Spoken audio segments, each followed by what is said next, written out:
these disciples with Jesus, as the day wore away and night came on, said, Master, send these people away. It'll be night directly, and you've got nothing out here in the desert for them to eat. Send them away.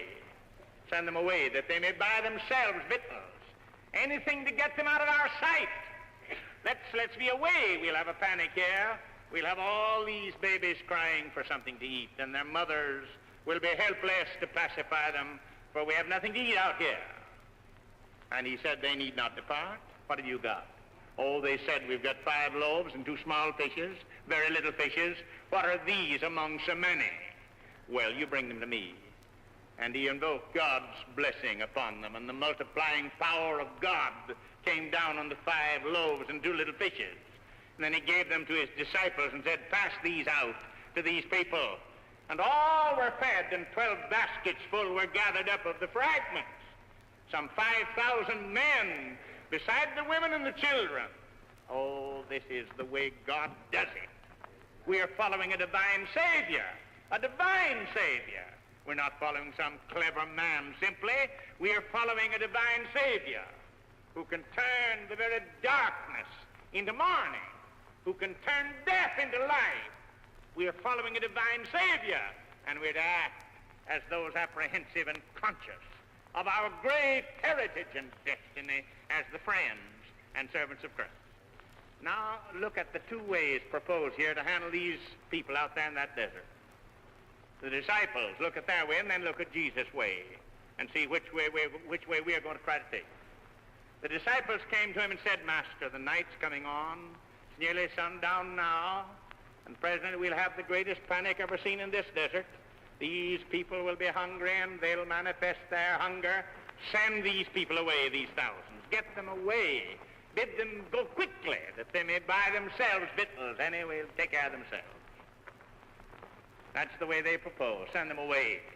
Don't face it. Don't face it. Shut your eyes to it. Stop your ears to it. Run away from it. Don't face obligation. Don't face it. That's a terrible behavior. That's Satan's suggested behavior for all of us. Don't face it. It's too much. Anyway, it's unthinkable. It's unreasonable. Get away from it. You take a train and get away.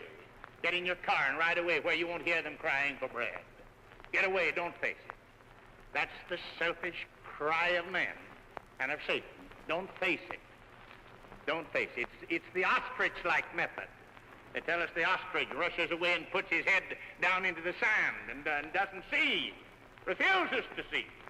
Get away. Don't face it. Just absent yourself. Withdraw yourself. Don't go down that road. Don't come into contact with that situation. Decline to face it. Decline to hear about it. Shut your ears to it. That's the proposal of the disciples of old. It's proposed all along. They said, we can't do it. We can't do it. Jesus said, how much have you got? How much food have you got? Why, nothing to speak of. What are the 5 loaves and 2 small fishes? What would that be among so many? Well, we'll see. You bring them to me.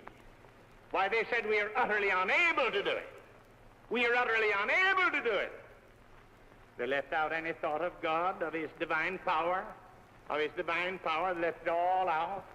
Left it out any reckoning or computation of divine reinforcement.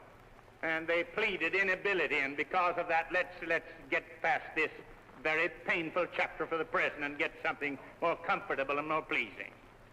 It's the same old story down the years. There was never a great work proposed for Christ that somebody didn't say it can't be done.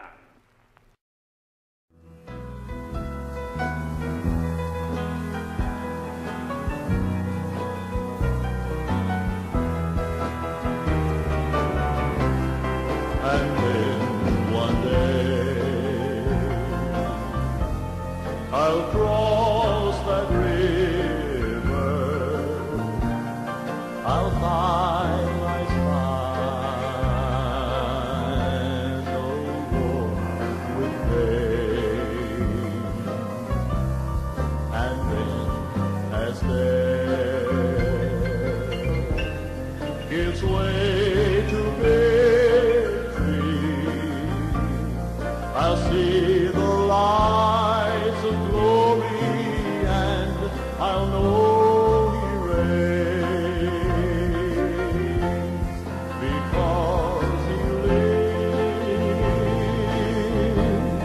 I can face tomorrow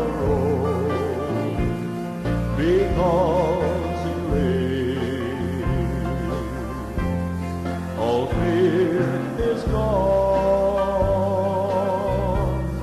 because I know